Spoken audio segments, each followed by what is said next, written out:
So there's this subreddit. You know what? God damn it! I fucking I forgot. Ba-doop, boop, ba-doop, ba-doop, boop, ba-doop. Advice. I forgot to do that. That's this section of the podcast. So there's this subreddit out there called Dad for a Minute, and I like answering some of those questions. I actually used to do this thing where you could leave like a voicemail, like a minute long voicemail or something like that, like a minute long audio message, and then you could like tag people in it. And I thought it came a little bit better across than just putting words on a text. So I wanted to I I remember seeing this earlier today, and I wanted to respond to it. And said, other dads, why is the world so unfair? I miss my dad, and he isn't even gone. My dad is MS. That's the story. I love him to death. We had the same humor, the same laugh, the same eyes. But I feel like I was robbed of my dad. He's still the same, but I can't experience what other kids do with their dads. It hurts to talk about because I've never said this to him because it would break him. But sometimes I wish I could do what other daughters do with their dad. I just got engaged. Congratulations. And in our wedding planning, my fiance said, quote, out of solidarity to you, I won't dance with my mom at the wedding, end quote. And I realized that I can't even dance with my dad at my own wedding.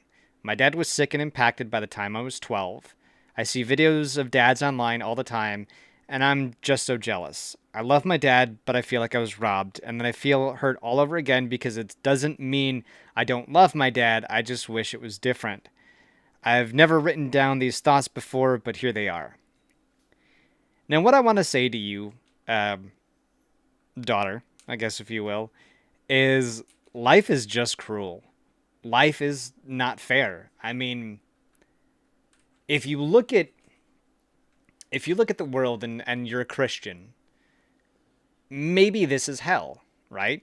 Maybe this is hell, and maybe we have to survive, our 60, our 20, 40, 60, 80 years in hell is just what we deserve. And maybe the length of time that somebody lives on this planet just basically means that, we're here for as long as we need to be sentenced in hell. And because of the way that humans age and the way that humans our longevity and the way that time, is very, very slowed down, sometimes it can feel like a massive eternity. And you could view this as hell, and our punishment is this for whatever reason. And that's one way that you could look at it. Other ways that you could look at it is that in in the grand scheme of the universe, the fact that you are alive is a statistical anomaly. The fact that you came out with blonde hair, blue eyes, black hair, red eyes, whatever combination of chromosomes you have to be the genetic makeup that you are in your DNA is a genetic. It's a it's a statistic anomaly that you just happen to coexist, and Mother Nature is pure chaos and evil. I mean, you take a look at a lot of the species that are out there. You take a look at the way that Mother Nature does things. The strong survive and the weak perish. And something about your your father's bloodline basically made him susceptible to MS. And she's to take a line from World War Z, the movie, she's a cold bitch. Mother Nature's a cold, uncaring cunt. And there will be subtleties about her weaknesses, but her weaknesses look a lot like her strengths. And she, whether you want to call it fate or whether you want to call it luck or you want to call it what have you, you were dealt the hand that you were dealt with. And there's not much that you can do out there other than to just continue to live and thrive and to continue on with your existence and make the most of it. So what, you can't have your dance with your dad? I guarantee you there are so many other people out there who don't have fathers right now that they can tell that they got engaged. There are so many other, you know, people whose fathers are maybe serving in the military and they can't have that dance. Just because you can't have a father-daughter dance, make it special. Ask your dad, tell him you got engaged. Let him know that you got engaged. Ask him if there's something that you and him could do that would replace the father-daughter dance, because now you get to set a trend. Now you get to make things real special, because you could be the first people to go and do the father-daughter DJ, right? You're gonna hire a DJ. Everybody hires a DJ. So instead of the father-daughter dance, be like, I'd like to bring up my dad, and in lieu of a father-daughter dance, we're gonna play our favorite song here, and we're gonna DJ a little bit for you, right? And like you could maybe find a mashup, like when Metallica and Fergie, had the mashup of oh shit, Enter Sandman, or it was Sad But True, or you could maybe find something that you and your dad could do together that would make it special. Don't don't look at this as an obstacle or a bad thing to overcome. Take a look at this as something that you could maybe enhance a wedding, or make it better, or make it more special to you guys. Because like, how fucking dumb is that? Everybody, they get down on one knee, they open the thing, and they're like, "Will you marry me?" And or like, you come out with your wedding ring, and you're bubbly at a fancy restaurant. You go to your favorite park, you go to Disney World, you get down, like, don't do that stupid bullshit that you do, right? Fucking be creative, be nuanced, be something special. This gives you the opportunity to flex your creativity and flex your muscles. Your brain is technically a muscle, and for all intents and purposes of this conversation, find something that you and your dad could do to make it more special. Because the world is cruel, but we're fucking smart. We are fucking geniuses, and we can come up with some more amazing things than you could probably ever imagine.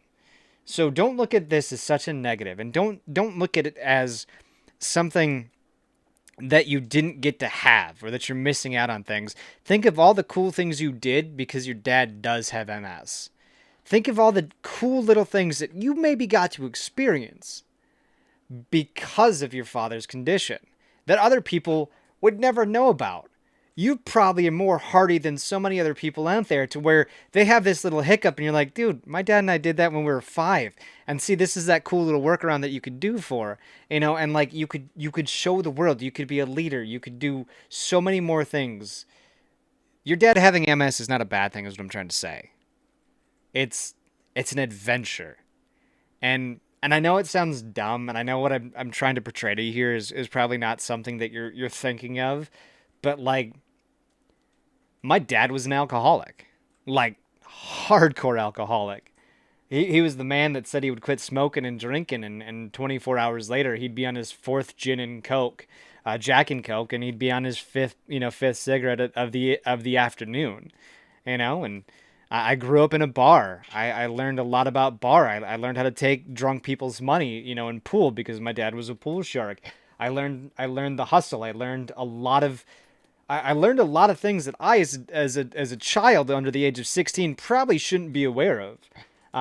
There are so many things that I learned in that bar that I've actually been able to apply to my life when I was in the cop as a military police, for the chair force out there, that I got to experience, and that without having those experiences as a child, and being able to understand and curtail and doing a lot of things, I've actually turned those negatives into positives. Like, I can tell when somebody's getting a little too drunk, and I can kind of tell when things are getting a little rowdy, and I can just dip easily. I can tell when somebody's inebriated and I no longer want to be with them, or I want to do something with them. So you can take these negative experiences that you've had and turn them into positives with your life, and flex that creative muscle of yours. Just absolutely flex the creative muscle of yours.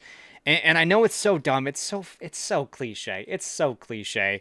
Why is the world so unfair? The world is so unfair because if it was all pigtails and roses, everybody would have the perfect wife, husband, girlfriend, and everything, and it would be amazing. So the world is unfair because we all have to live our own ways, and it gives us the ability to actually learn that, well, you know what?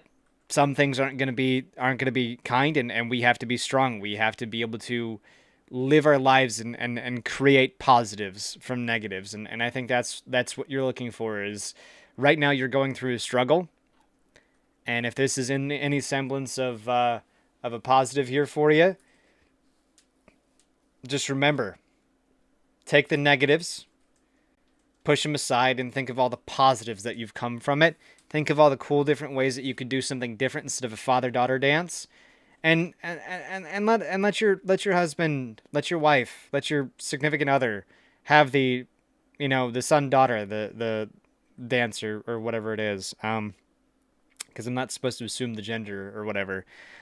Even though I just read it and I'm not, I didn't, I clicked off of it, but I would 100% just tell you that, like, do me a favor, just think positively, find the positives in it, and you'll see it was much more of a positive than a negative. I probably should have saved that.